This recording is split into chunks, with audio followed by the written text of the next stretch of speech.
Zara Mitchell had $14 in her pocket, a rosary in her hand, and a funeral dress that still smelled like her grandmother's perfume. She was 17 years old, traveling alone, and she had never been on an airplane before in her life. She took the last seat on the last row of a regional jet because it was the cheapest option the bereavement fare allowed.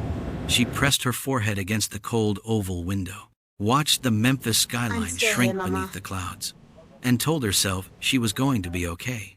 She was not going to be okay. At 34,000 feet, the pilot's heart stopped beating.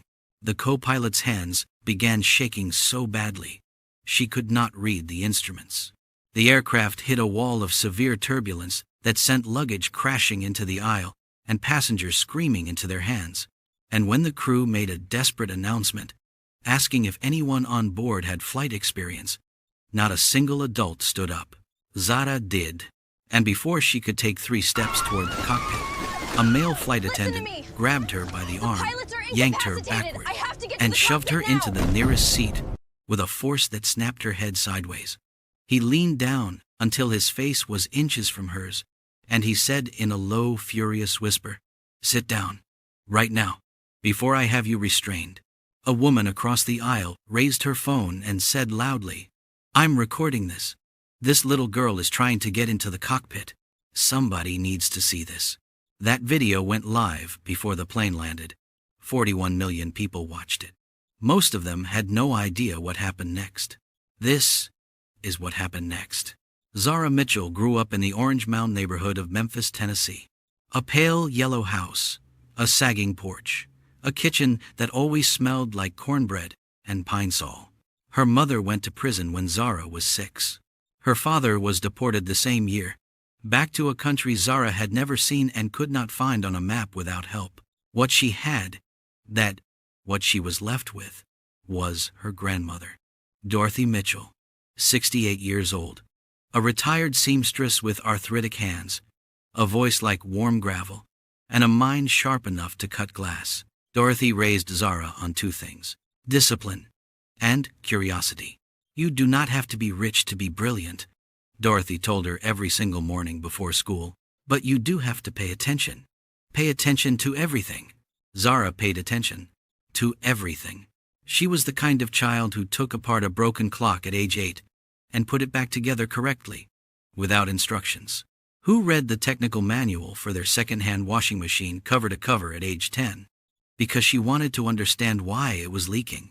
Who spent entire Saturdays at the Memphis Public Library, not reading novels or children's books, but working her way through engineering reference texts, mechanical systems guides, physics primers written for college students. Her teachers called her gifted, in the same breath they used to say she was difficult.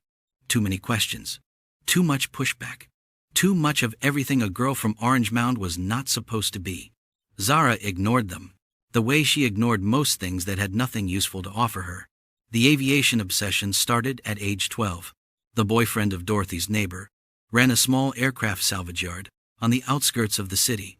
Zara spent one afternoon there, helping carry scrap, and came home with 3 water-damaged airline maintenance manuals she had pulled from a bin marked for disposal.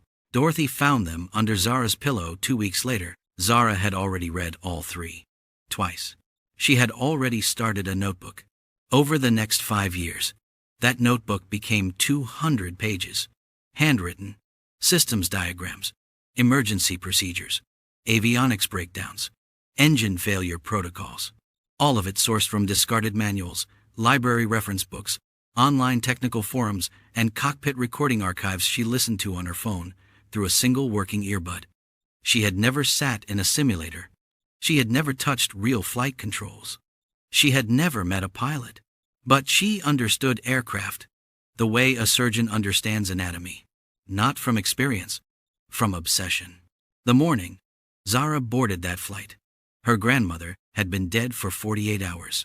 Dorothy Mitchell died quietly in her sleep, after a short battle with pneumonia that the family's insurance refused to fully cover. The funeral had been 2 days earlier.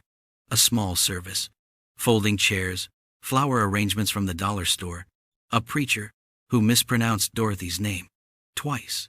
Zara sat in the front row in a second-hand black dress, and held the rosary Dorothy kept on her nightstand, and did not cry. She had cried already, privately, in the dark, in the way people cry when they have learned that grief is something you protect other people from seeing. The scholarship orientation in Atlanta was in 3 days, a STEM program that Zara had applied to 4 times before finally being accepted. Dorothy had ironed her dress the night before she died, had made Zara try it on, and stood back and looked at her granddaughter for a long time without speaking. Then she said, "She's going to do something that makes the whole sky stop," and looked down. Zara laughed and told her grandmother she was being dramatic. Dorothy did not laugh. She just nodded and went back to ironing. Zara boarded the Embraer E-175 at gate C11 with a boarding pass, a backpack with a broken zipper held closed with a safety pin, and that rosary wrapped around her left hand. She found seat 22F, last row, window seat, directly beside the lavatory. She placed her backpack under the seat in front of her and looked out the window and watched the ground crew loading bags in the early morning drizzle and thought about her grandmother and tried not to think about anything at all. The woman in 22E noticed her immediately. Mid-50s, heavy perfume, silk blouse, the particular expression of someone accustomed to first class, who had been inconvenienced by an upgrade failure. She looked at Zara, looked at the rosary, looked at the second-hand dress, and quietly moved her handbag from the shared armrest to her lap. Without a word, Zara noticed. She always noticed. She turned back to the window. The flight took off on time. For the first 20 minutes, everything was normal. Then the aircraft entered the outer edge of a storm system that the weather service had upgraded 40 minutes earlier, an upgrade that had not yet reached the flight crew. The turbulence began as a mild shudder, the kind that makes drinks wobble. Then it deepened. The seatbelt sign chimed on. A child 3 rows ahead started crying. Zara gripped the armrest and looked out the window and watched the clouds churn past the wing. And she listened, really listened, to the sound of the engines. Something was wrong with the left one. She could not have explained to anyone exactly how she knew. There was no dramatic alarm, no visible warning from where she sat. It was a change in pitch, a subtle asymmetry in the engine noise, that her brain flagged the way a musician flags a wrong note mid-performance. 5 years of listening to cockpit recordings had trained her ears without her even realizing it. She sat forward, closed her eyes, listened harder. There it was again, a hesitation, a fractional stutter in the thrust cycle that did not match what a healthy engine in cruise configuration should sound like. Then the plane dropped, not turbulence. A real drop, 200 feet. In 3 seconds, overhead bins burst open. A carry-on bag hit the aisle with a sound like a gunshot. Passengers screamed.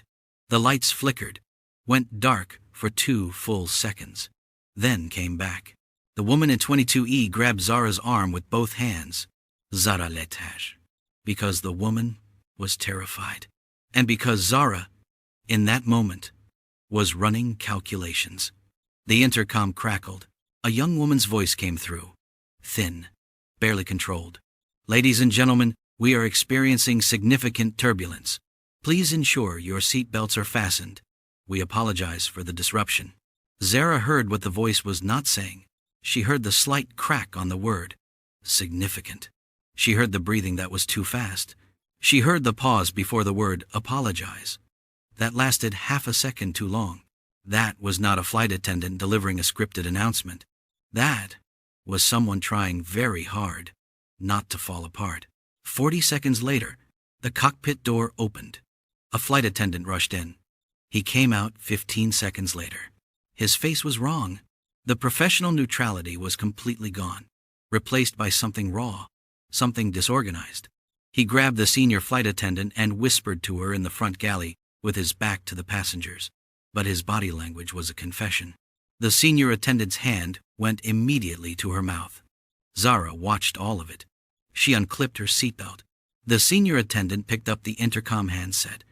Her voice, when it came, was controlled, but carrying a current underneath it that every adult on that aircraft should have recognized. If there is anyone on board with any aviation knowledge or flight experience, Please make yourself known to a crew member immediately. Silence answered her. 76 passengers. And not one person moved. Zara stood up. She stepped into the aisle and began walking forward. Listen to me! 17 years old. The pilots are in a funeral incapacitated. dress. I have to get With to a the broken cockpit zippered now. backpack and $14 to her name. She walked steadily, one hand brushing the headrests for balance, as the aircraft shuddered beneath her. Passengers stared. A man in a window seat grabbed his wife's arm and pointed. An older woman pressed herself back into her seat as Zara passed, as if proximity might be dangerous. She reached the front galley. The male flight attendant saw her coming, and his expression shifted from alarm to something uglier in under a second. He held up one hand like a stop sign. Go back to your seat. Zara kept walking. He grabbed her arm. Hard enough to spin her sideways. He pushed her into the nearest seat, leaned over her, and said in a low voice that was meant to wound, "Sit down. Right now, before I have you restrained." Across the aisle, the woman with the phone already had it raised. "I'm recording this. This little girl is trying to get into the cockpit. Somebody needs to see this." Zara looked at the flight attendant. She did not raise her voice. She did not break eye contact. She said, "Your left engine has an asymmetric thrust issue. Your captain is unconscious or worse. Your co-pilot is overwhelmed. And your aircraft is in a deteriorating situation that will become unsurvivable in approximately 8 minutes. If someone does not get into that cockpit right now." She paused. "I am the someone." The flight attendant stared at her. His mouth opened. The aircraft dropped again. Harder this time. 150 feet. The woman filming screamed and dropped her phone. A man in row 18 vomited. The overhead compartment above row 21 burst open a second time, and a bag fell directly onto the attendant's shoulder, knocking him sideways.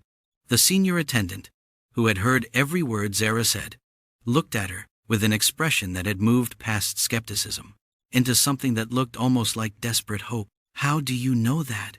she asked, her voice barely holding together. "Because I have been listening to engine recordings since I was 12 years old," Zara said. "And I know what an asymmetric thrust event sounds like. And because your co-pilot's voice on that intercom was the voice of someone who is barely holding on." She met the attendant's eyes. "Let me through."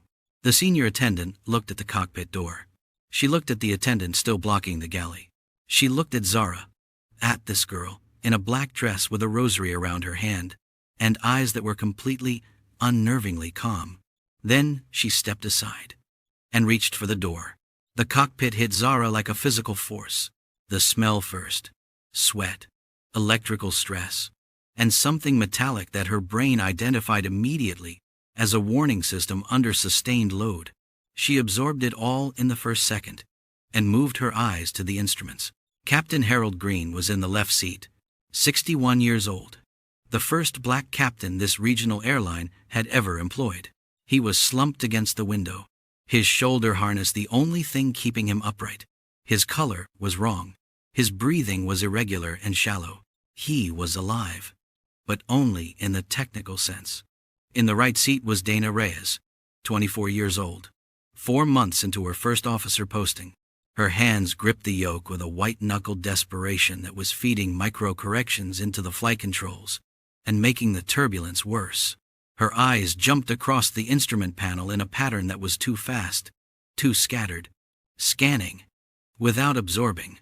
She heard the cockpit door, turned, saw Zara, and her expression collapsed from fear, directly into fury. "Who let you in here?" Her voice cracked high and sharp. "Get out! This is a restricted area. Get out, right now!" Her hands tightened on the yoke, and the aircraft lurched left. Zara sat down in the observer seat. She kept her voice low, absolutely level. "Your vertical speed is negative 1,200 feet per minute. You are descending without realizing it. Ease back on the yoke. 2 degrees nose up. Gently. Do it now." "You are a child," Dana said, her voice shaking. "You are a child in a dress, and you need to get out of my..." The ground proximity warning system fired. A synthetic voice filled the cockpit. Cold, mechanical, relentless. "Sink rate. Sink rate." Dana yanked the yoke back. Too hard. Too fast. The nose pitched up aggressively. The airspeed bled away. 3 seconds later, the stick shaker activated, a violent rattling through the controls, signaling an approaching aerodynamic stall. Nose down 2 degrees, Zara said immediately. You are stalling the aircraft. Release pressure and add thrust on the right engine. Now. Dana hesitated. 1 unbearable second. Then she obeyed. The nose dropped. The stick shaker went silent. The airspeed climbed back into the green arc. 3 seconds of fragile, precious stability settled over the cockpit. Dana turned and stared at Zara. The fury in her face was fracturing. Underneath it, something that looked like a woman standing at the edge of a cliff, deciding whether to jump or step back. She said, in a voice barely above a whisper, "How do you know how to do that?" "I taught myself," Zara said. 5 years. 200 pages of notes. Every emergency procedure in the maintenance manuals. I have never touched real controls before tonight. But I know every system on this aircraft. And I know what needs to happen right now. She looked at Captain Green. He needs to be moved to the floor. I need that seat. And I need you to contact ATC on 121.5 and declare a mayday. A beat. Can you do that? Dana looked at her captain. She looked at the instrument panel. She looked at her own hands, still trembling, still feeding noise into the controls. She looked at Zara, then she closed her eyes. 2 full seconds, opened them, and said, "Tell me what to do." Together, they eased Captain Green from the left seat onto the cockpit floor. The senior flight attendant appeared at the door. Without a word, she knelt beside the captain, pressed 2 fingers to his neck, checked his pulse, monitored his breathing. She looked up at Zara and gave a small, tight nod. He was alive. Barely, but alive. Zara slid into the captain's seat. She placed her hands on the yoke. Her feet found the rudder pedals. The aircraft was real under her hands in a way the maintenance manuals had never been able to prepare her for. She could feel every gust through the controls, every atmospheric pressure shift through the seat, every asymmetry in the engine thrust as a subtle pull against her palms.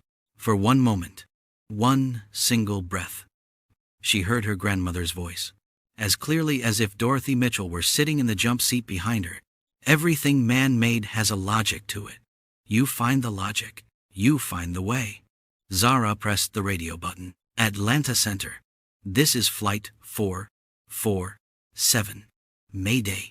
Mayday. Mayday. Her voice did not waver. Captain is incapacitated. First officer is in the right seat. I have assumed command from the left seat. Left engine showing asymmetric thrust and fluctuating N1. Currently at flight level 340 inches severe weather.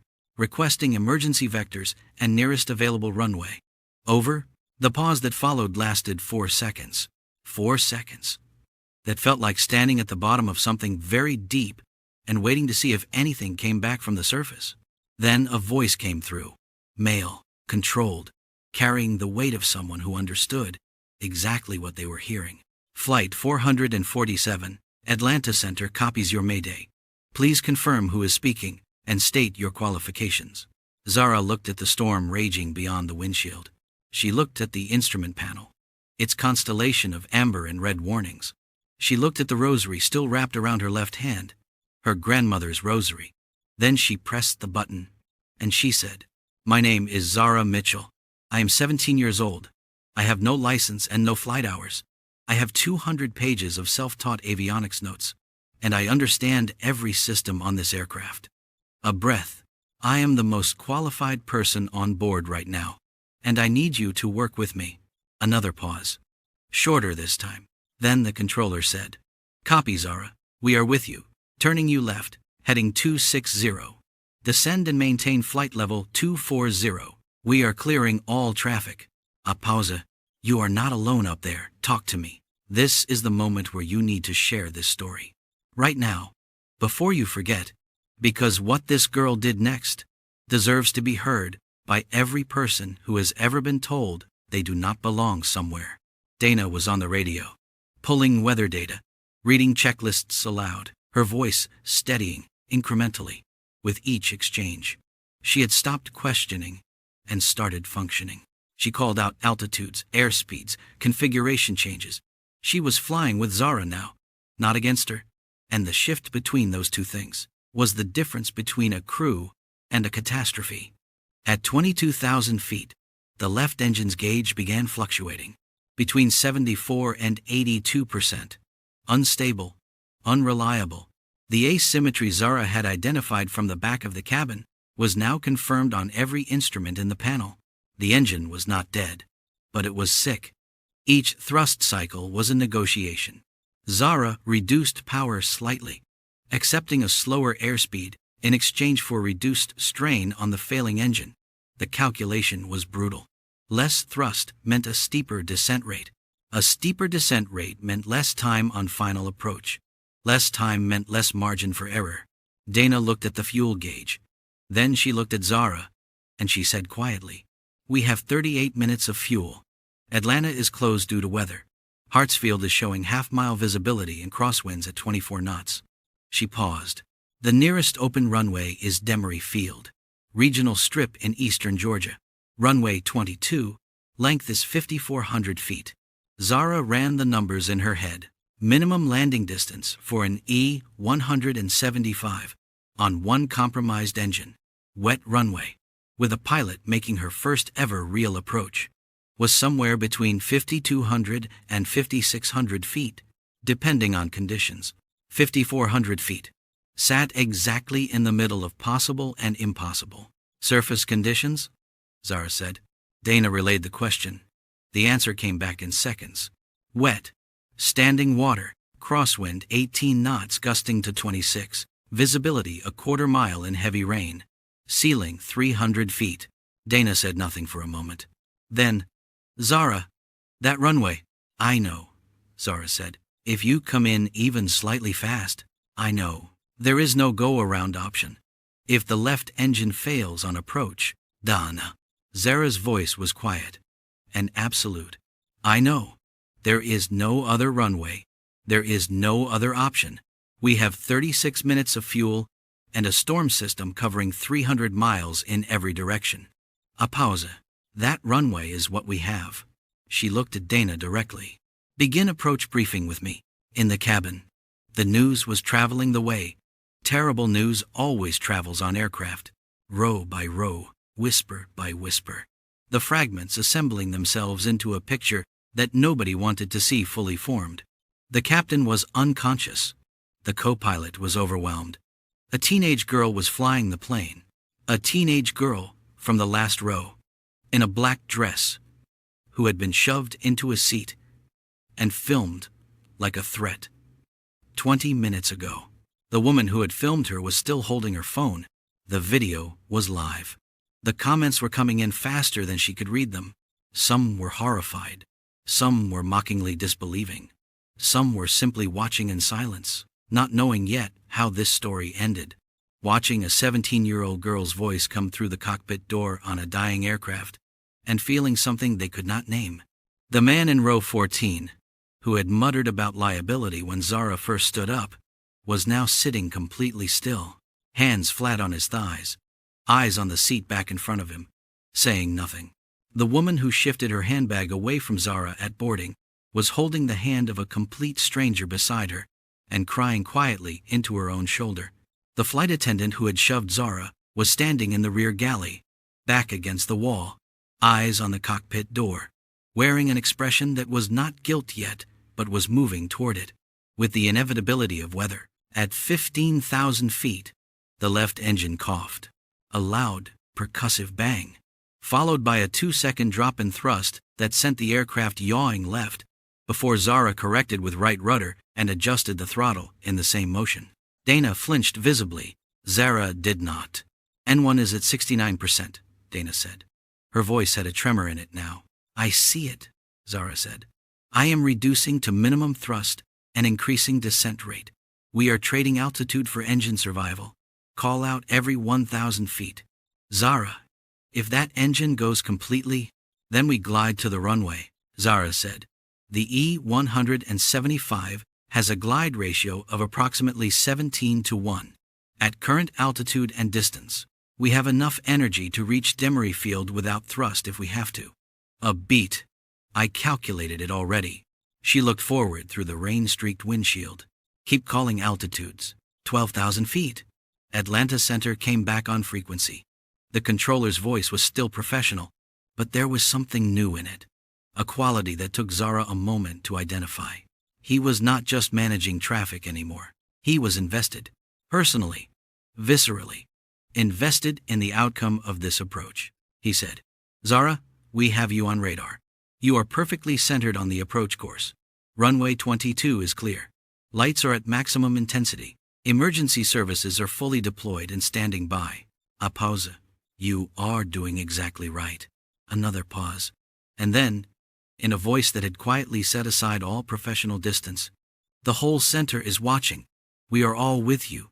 10,000, Dana said. "Gear down on my call at 1500, Zara said. "Flaps to approach at 1000. Target speed 138 knots. Touchdown in the first 500 feet. Maximum braking on contact. I will call everything. You confirm and execute." Dana's voice, when she responded, was something Zara had not heard from her since entering the cockpit. It was steady. "Understood." 8,000. The storm below the cloud layer was worse than anything Zara had modeled from the approach data. The turbulence that had been brutal at altitude became savage below 7,000 feet. The aircraft bucked and pitched with a violence that sent the altimeter needle swinging and pushed every loose object in the cabin into the air simultaneously. Rain hammered the windshield so hard the sound obliterated everything else for seconds at a time. Lightning struck close enough to send a white flash through the entire cockpit. The electromagnetic spike caused 3 instrument displays to momentarily spike and reset. Zara kept flying. Her hands made constant adjustments. Small, precise, continuous. Not fighting the turbulence. Reading it. Finding the rhythm in the gusts, the way her grandmother had taught her to find the rhythm in difficult things. Not forcing. Listening. Adjusting. Returning. The aircraft talked to her through the controls, the way the maintenance manuals had always promised it would. And she listened to every word. 5,000. "Gear down," Zara called. Dana moved the lever. 3 green lights illuminated. The drag increase was immediate and significant. Airspeed dropped. Zara adjusted thrust on the struggling left engine, coaxing rather than commanding. 4,000. The left engine coughed again. N1 dropped to 61%. And held there, trembling. "Zara," Dana said, her voice barely above a breath. "I have it," Zara said. 3,000. Flaps to approach. Dana moved the flap lever. The aircraft configuration shifted. More lift, more drag, lower speed. The approach was stabilizing, in the narrow, precarious way that a tightrope walk is stable. One wrong input away from catastrophe. Exactly right. 2,000. Flaps full on my mark. Zara's voice had dropped to almost a whisper. Not from fear. From the deepest concentration she had ever reached in her life. Every fragment of 5 years of self-education. Every maintenance manual. Every cockpit recording. Every Saturday afternoon in the library. Every night writing in that notebook by flashlight. Because the power was out again. All of it was here. In her hands. On these rudder pedals. In this seat. 1500. Flaps full. Dana moved the lever. The aircraft settled into final configuration. The instrument landing system needles centered. Glide slope centered. Localizer centered. Airspeed 139 knots. 1 knot fast. Acceptable. 1,000 feet. The radio altimeter began its countdown. The synthetic voice. Unhurried. Indifferent. 1,000. 900. 800. Through the windshield. There was nothing. Black rain. Lightning. The violent indifference of a storm system that did not care about the 76 people inside this aircraft, or the girl trying to bring them through it. 700. Dana whispered something in Spanish. Zara recognized it as a prayer, without knowing the words. 600. 500. Decision height. Zara stared through the windshield. Rain. Darkness. Nothing. 400. Nothing. 300. Nothing. 200. And then, the runway lights came up through the rain, like 2 lines of fire laid across the earth. White. Precise. Absolutely perfectly centered in the windshield. Exactly where they were supposed to be, Zara said. Runway in sight. She disconnected the autopilot. She flew with her hands. The runway came up fast. Short, wet, gleaming under the emergency lights. Zara pulled the thrust lever to idle with her left hand. The left engine spooled down. The nose dropped 2 degrees. The main gear reached for the concrete. The touchdown was firm and centered. The tires struck the wet surface with a sound like a gunshot, and twin sheets of water exploded from both sides of the aircraft into the dark air behind them. Zara immediately pushed the thrust reversers to maximum. The deceleration force pressed every passenger forward against their seatbelts simultaneously. She pressed the brake pedals with steady, progressive force, feeling the anti-skid system chattering beneath her feet, managing the braking precisely, the way 200 pages of notes had told her it needed to be managed on a wet surface. The end of the runway appeared in the landing lights, red threshold lights. Growing. The aircraft stopped, 71 feet from the end of the runway. 71 feet. Between 76 lives. And the darkness beyond the pavement. Zara's hands were still on the yoke, her feet still on the pedals. She was breathing. The engine wound down. Rain hammered the fuselage with the same indifference it had shown for the last 40 minutes. And the instrument panel, which had been screaming warnings for the better part of an hour, went quiet. One light at a time. Until the cockpit was almost peaceful. Dana Reyes sat in the right seat and did not move. Tears were running down her face. She wasn't bothering to wipe them. She turned and looked at Zara. She opened her mouth, closed it, opened it again, and said, in a voice that barely existed, "You just did that." Not a question. A statement she was making to herself as much as to Zara. You just did that. Zara unwrapped the rosary from her left hand. She held it between both palms and looked at it for a long time. Outside, the red and blue lights of emergency vehicles flooded the aircraft from every direction. Somewhere behind her, the cabin was erupting. If this story is moving you right now, hit that like button and leave a comment. Tell me if you have ever been told you do not belong somewhere that you knew you were meant to be. The applause started in row 8. One person clapping. Slow, deliberate. Then a second voice joined. Then a third. And within 15 seconds, the sound had become something that filled the aircraft from nose to tail. Passengers standing in their seats. Strangers embracing strangers. A grown man in a business suit pressing both hands over his face and weeping without restraint. The flight attendant who had shoved Zara was standing at the back of the cabin. He was not clapping. He was standing perfectly still, eyes on the cockpit door, wearing an expression that had moved past guilt into something more fundamental, something harder to name. The woman who had filmed Zara was still holding her phone. The live stream was still running. 41 million viewers had become 63 million, and the comments had shifted completely. The mockery was gone. In its place, one phrase, repeated in language after language, scrolling faster than anyone could read. She did it. She did it. She did it. Zara stepped out of the cockpit. The cabin fell momentarily silent at the sight of her. This girl, in a black dress, a rosary in her hands, a face that looked exhausted, in the way that only the complete expenditure of everything you have ever been can produce. Then the applause surged again, louder than before.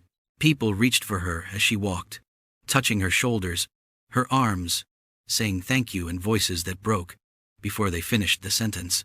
A little boy in row 11 held out a small toy airplane. Zara stopped. She knelt down to his level, looked at the toy, then looked at him and said, "You hold on to that." The boy nodded. Very seriously. Zara smiled, the first real smile she had produced in 3 days, and stood up and kept walking. The woman who had shifted her handbag away from her at boarding was standing in the aisle. Her face was reconstructed entirely. Everything she had walked onto this aircraft believing about the girl in the last row was gone.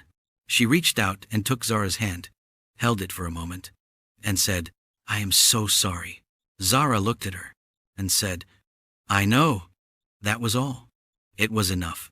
The flight attendant who had grabbed her, shoved her, broadcast it to the world, was waiting near the exit door. He did not speak. He could not. He stood there with his arms at his sides, and his face doing things that a face should never have to do in public. Zara stopped in front of him. She looked at him for a long moment. Then she said, "I forgive you, but I need you to remember this. The next time you decide, you already know what someone is worth, before they have had the chance to show you." He nodded. Tears fell from his face onto the floor between them, and he let them fall. By morning, the story was on every network, every front page, every feed. The cockpit voice recording was released 6 weeks later by the NTSB and became the most replayed audio clip of the year. Her voice, 17 years old, calm as a horizon, saying, "I have no license and no flight hours. I am the most qualified person on board." 3 major aviation programs offered her full scholarships within 48 hours. The airline announced a foundation in Captain Harold Green's name to fund flight training for students in underserved communities, with Zara named as the inaugural recipient. The FAA's senior accident investigator reviewed Zara's approach calculations and released a statement containing one sentence, quoted more than any other in the weeks that followed. This young woman did not execute a memorized procedure. She reasoned through a novel emergency in real time, with instruments she had never physically operated before that night. And her decisions were correct at every critical juncture. I have not seen anything like it in 31 years. They found the notebook in her backpack. 200 handwritten pages, systems, diagrams, emergency checklists, engine failure protocols, approach procedures. All of it self-taught. All of it correct.